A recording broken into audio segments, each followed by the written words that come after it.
आस्था शब्दाचा अर्थ श्रद्धा. जोपर्यंत परमार्थ मार्गावर श्रद्धा आहे, देवावर श्रद्धा आहे, संत वचनांवर शास्त्रवचनांवर काय आहे, श्रद्धा आहे, तोपर्यंत ठीक, ती व्यवस्थित मार्गाने तो मनुष्य काय करील, आपलं मार्गक्रमण करील.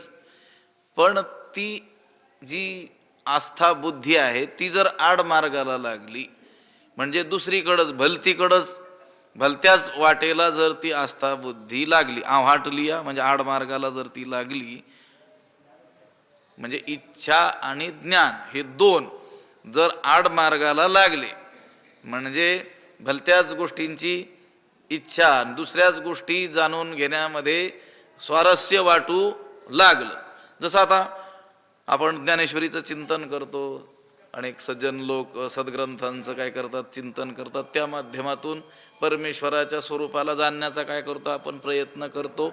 आणि आपला विश्वास म्हणा, आपली श्रद्धा म्हणा या संत वचनांवर, ज्ञानोबरायांच्या शब्दांवर आहे. तोपर्यंत आपलं जे मार्गक्रमण होईल ते योग्य दिशेनेच होईल.